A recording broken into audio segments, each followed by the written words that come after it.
सभी भाइयों को राम राम, जय श्री राम, जय श्री अन्नदाता। मैं भारत देश का एक किसान हूँ। सारी उम्र मैंने अपने खेतों में काम किया है। सोचा करता था घर बनाकर बैठूंगा सुकून से, सोचा था घर बनाकर बैठूंगा सुकून से, पर घर की जरूरतों ने मुसाफिर बना दिया। ये आज हमारे किसानों की हालात है। मेरे किसान भाइयों, जब एक गलत पासवर्ड से एक छोटा सा मोबाइल फोन नहीं खुलता, हमारी सरकारों और कारपोरेशन द्वारा स्थापित कुव्यवस्था के रहते हमारे किसानों की कामयाबी के दरवाजे कैसे खुलेंगे। इन्होंने जो पासवर्ड लगा रखा है, उस पासवर्ड को तोड़ना कोई आसान काम नहीं है। अगर थोड़ी सी जागृति कर लो तो ये संभव है। मेरे किसान भाइयों और मेरी किसान बहन बेटियों, मेरा वीडियो बनाने का मकसद YouTube से पैसा कमाना नहीं है, लेकिन मेरा एकमात्र लक्ष्य है, वो ये है कि मैं भारत में मैं मेरी किसान कौम के मेरे किसान भाइयों और मेरी किसान बहन बेटियों को भारत देश में स्थापित आप सभी की छुपी बर्बादी की कुव्यवस्था से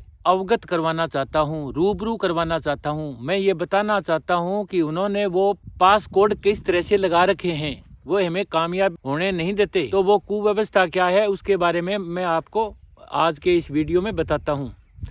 जिस दिन इस देश के किसान भाई इनकी बनाई कुव्यवस्था को समझ लेगा और उसे तोड़कर बाहर निकलकर अपनी सुव्यवस्था को स्थापित कर लेगा, उस दिन भारत देश में किसान कौम से ज्यादा कोई धनवान, कामयाब, समृद्ध और सफल कोई दूसरा हो ही नहीं सकता। थोड़ा सा जागने की जरूरत है। आप मेरे वीडियो से समझने की कोशिश करना। पहले मैं आपको इनकी बनाई कुव्यवस्था के बारे में अवगत करवाता हूँ कि ये कुव्यवस्था कैसे बनाई गई थी, कब से बनानी शुरू की थी और कैसे हम पर लागू हुई, और जो भी कसूर होता है वो हम पर ही डाल दिया जाता है कि ये कसूर किसानों का है, इसलिए वो असफल और कामयाब नहीं है। भारत देश का किसान आत्मनिर्भर था। आप सभी को पता है, 30-40 साल पहले की बात है। भारत देश का किसान आत्मनिर्भर था। उसके सिर पर एक भी रुपया कर्जा नहीं था। भारत का किसान चाहे कितनी ही जरूरत हो, एक भी पैसा उधार नहीं लेता था, ब्याज पर या बिना ब्याज, एक भी पैसा उधार नहीं लेता था। वह सदा इस पूरी किसान कौम की एक सदा से कहावत थी कि उतने पैर पसारो जितनी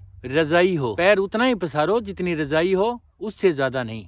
ना कोई दिखावा था, सीधा साधा रहना था, सीधा साधा जीवन था। भारत देश का किसान संयुक्त परिवारों में रहता था। घर का एक मुखिया होता था, जैसे दादा, और दादाजी के जैसे 5 बेटे होते थे। 5 बेटों के शादी होने के बाद में 5-5 पोते होते थे उनके पांचों के, और फिर 5-5 पोतों के पोते और पड़पोते होते थे। इस तरह से एक बहुत बड़ा संयुक्त परिवार एक ही घर में, एक ही छत के नीचे और साथ साथ रहते थे। उनकी अपनी एक सरकार होती थी, जिसका मुखिया उस घर की दादी और उस घर का दादा हुआ करते थे। इस पूरी सरकार में परिवार का हर सदस्य उस घर परिवार में अपने आप को पूर्ण सुरक्षित समझता था। हर तरह से, जैसे सामाजिक, आर्थिक, राजनीतिक और धार्मिक, हर रूप से वो अपने आप स्वतंत्र और आजाद था। उसे किसी भी प्रकार का कोई भय, डर या असुविधा कभी नहीं होती थी। ऐसा था हमारा किसानों का परिवार भारत देश। वो सभी लोग अपना जीवन जीते थे। मेरे कहने का मतलब है, वो जीवन जीते थे, वो जीवन काटते नहीं थे जैसे आज काट रहे हैं। बहुत सारा पैसा हाथों से जा रहा है, आ रहा है, लेकिन फिर भी जीवन काट रहे हैं। मुंह पर कोई चमक और नूर नहीं है किसी के। 100% शुद्ध दूध दही था। दूध, दही, घी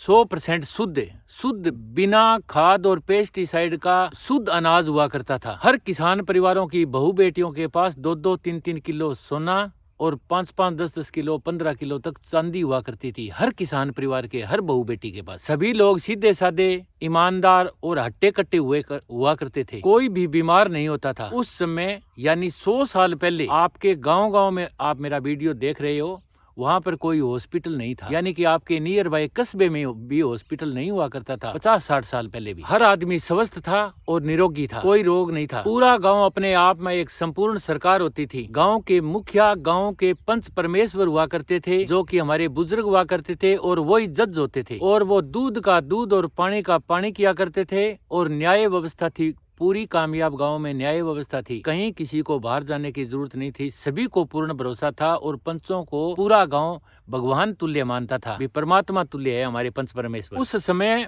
हमारे बच्चे गुरुकुलों में पढ़ा करते थे, और गुरुकुलों में उन्हें वास्तविक शिक्षा शिक्षित किया जाता था। उन्हें गुणी, बुद्धिमान और उच्च चरित्रवान बनाया जाता था। तब उन सभी के चेहरों पर एक नूर, एक चमक और एक शानदार आभा मंडल होता था। हमारे सभी लोगों के, एक घर का नहीं, सभी लोगों के मुखमंडल पर एक नूर, एक स्वाभिमान झलकता था। फिर इस देश में विदेशी इंटरनेशनल कंपनियों कारपोरेट घरानों और हमारी सरकार ने मिलजुल कर एक कुव्यवस्था शुरू की। कुव्यवस्था का एक जाल बिछाना शुरू किया, छोटा छोटा करके। सबसे पहले देश के हर गांव में घटिया से घटिया शिक्षा व्यवस्था लागू की, जिसमें गुणवान होना, अपने काम में दक्ष होना और चरित्रवान होने की बजाय उन स्कूलों में घटिया इंग्लिश में टिक टिक करना, किसी भी काम में दक्ष ना होना और चरित्र होना सिखाया जाने लगा। और उस ज्ञान की जगह, जो गुरुकुलों में ज्ञान दिया जाता था, उस ज्ञान की जगह सिर्फ कागजी सर्टिफिकेट और अधिकतम नंबरी बनाने की, ज्यादा से ज्यादा नंबर बनाओ, नंबर बनाओ। पहले 33 नंबर वाला भी बहुत उच्च वर्ग का आदमी था, बहुत ऊंचे लेवल का मान लो काम करता था। 33% वाला आज 99% वाले बच्चों की नॉलेज देखो तो आप 0 लेवल से भी कम है। अधिकतम नंबरी बनाने की शिक्षा दी जाने लगी। जिसके ज्यादा नंबर हो उसे नौकरी दी जाने लगी, चाहे वह क का कक्का ना जानता हो। बहुत सारे हमारे कर्मचारी जो 30-40 साल पहले के लगे हुए हैं, उनको कह गए नहीं आता। इस लेवल की मान ली शिक्षा थी उनकी, जो नई शिक्षा व्यवस्था से वो पास होकर के आए थे। सारी शिक्षा व्यवस्था जो पूरे समाज में, पूरी शिक्षा व्यवस्था जो पूरे समाज की नींव होती है, जो पूरे देश को ऊंचा ले जाने का काम करती है, वो नई पीढ़ी में वो पूरी तहस नहस कर दिया। ऐसी शिक्षा दी गई कि पूरी नई आने वाली पीढ़ी, हमारा नया आने वाला बीज पूर्णतया खत्म हो जाए। इस तरह की शिक्षा व्यवस्था आज भी हमारे लागू है। उस शिक्षा व्यवस्था को तहस नहस करके एक बेवकूफ समाज खड़ा करने का काम इन्होंने किया, जिसमें जहाँ शिक्षित और देशभक्त बच्चे तैयार करने थे, उनकी जगह आप मतलबी, स्वार्थी, संकीर्ण मानसिकता के बच्चे तैयार होने लगे। हमारी शिक्षा व्यवस्था में इस तरह की व्यवस्था प्रणाली लागू की गई है। आज की हमारी शिक्षा व्यवस्था में ऐसे बच्चे तैयार हो रहे हैं जो ना माँ बाप के हैं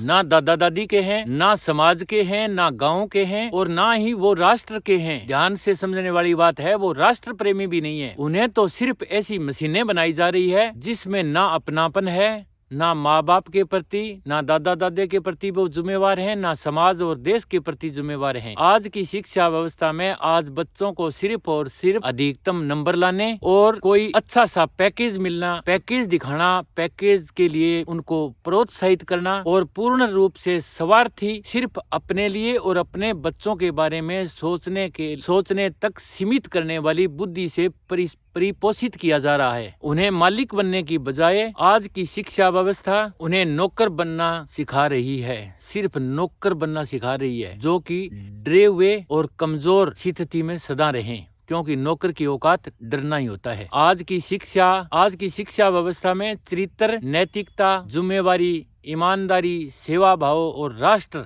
भक्ति पूर्ण रूप से गायब है। और गहन दुख की बात यह है कि हमारे किसान परिवार भी अपना सोना गिरवी रख करके, अपनी जमीनें गिरवी रख करके बैंकों से लोन ले करके और अपना सब कुछ दांव पर लगाकर उन्हें अपने से दूर कर रहे हैं और आने वाले समय की बर्बादी का निमंत्रण दे रहे हैं। खुद कर्जायत होकर, खुद कर्जे के बोझ के तले दब कर हमारे किसान भाई ऐसी मशीनें तैयार करके, ऐसे संवेदनहीन, चरित्रहीन, आप मतलबी भविष्य तैयार कर रहे हैं, जो उन्हें खुद वृद्ध आश्रमों में रहने के लिए मजबूर कर देगा, क्योंकि वो संवेदनहीन मशीनें तैयार हो रही है, ना कि वो उच्च चरित्रवान और राष्ट्रभक्त और अपने समाज के प्रति कोई जिम्मेवारी उनके दिमाग में नहीं बिठाई जा रही है। और ध्यान देने वाली बात यह है कि हमारे उन बच्चों का कसूर नहीं है 1% भी, क्योंकि उन बच्चों को हम जहाँ इम्प्लीमेंट करेंगे, जहाँ भेजेंगे, वो तो वही करेंगे, वही देखेंगे सब कुछ, तो उन बच्चों का कोई कसूर नहीं है।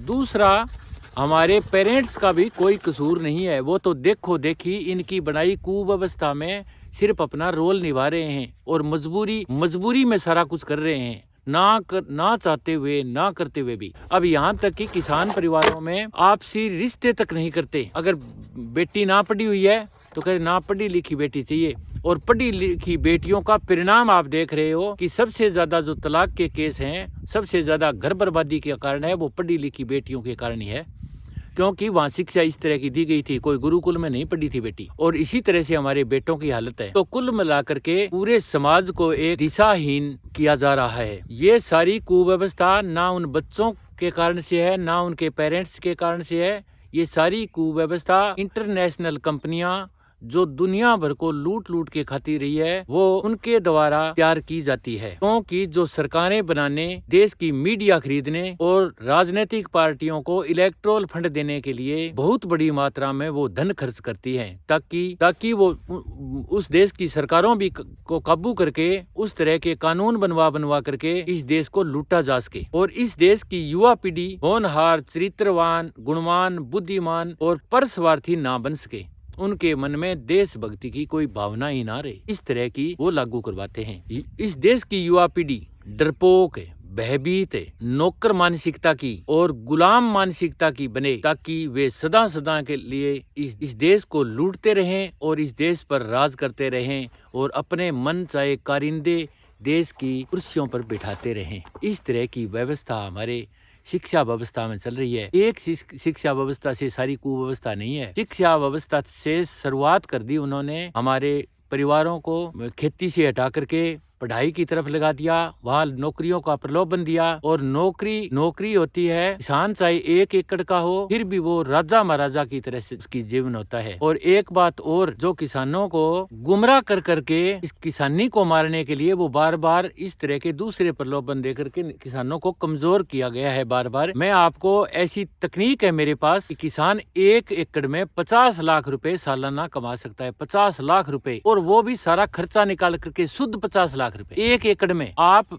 सिर्फ एक ही चीज में दबे हो, भी पैसों के लिए सारा कुछ हो रहा है, पैसों के लिए ही मान लो ये भागदौड़ मची हुई है। आप थोड़ा सा समझ लो तो वो सूत्र है, मैं आपको सूत्र दे दूंगा आपके घर आकर के, आपको व्यक्तिगत रूप से मिल करके, कि आप 1 एकड़ से 50 लाख रुपए सालाना, वो भी सारा खर्चा काट करके, आप मुझसे मुलाकात करना चाहो तो मेरे इस कमेंट में अपने मोबाइल नंबर, आपका नाम और आपके गाँव का नाम दे देना। मैं आपसे खुद ब खुद मिल करके आपको सारा राज बता दूंगा। हमारे पास बहुत शक्ति है किसान भाइयों। और आज का वीडियो बहुत लंबा हो गया है, कल मैं फिर आपको बताऊंगा कि कुव्यवस्था एक तो शिक्षा व्यवस्था में होगी, फिर हमारी खेती में जो इन्होंने कुव्यवस्था की है वो कुव्यवस्था के बारे में हम कल बात करेंगे। तो आज का वीडियो बस इतना ही। जय हिंद, जय भारत। हमारे किसान मसीहा सर छोटू राम जी की जय, हमारे सुप्रीम अन्नदाता भगवान विष्णु जी की जय। विष्णु विष्णु तू हर्रे प्राणी, विष्णु विष्णु तू जपरे प्राणी, विष्णु विष्णु तू भजरे प्राणी, विष्णु विष्णु तू बोल रे प्राणी। हे भगवान विष्णु जी, आप मेरे वीडियो सुनने वाले हर बहन भाई के और हर बहन बेटी के हृदय में ज्ञान का दीप जलाना और उन्हें इस बात से अवगत करवाना कि जागते ही जीवन बदल जाएगा। जिस तरह से स्वामी विवेकानंद जी ने कहा था, जब जागो तभी सवेरा। अभी कोई लेट नहीं हुए हैं, अभी बहुत मौके हैं हमारे पास। जय हिंद, जय भारत।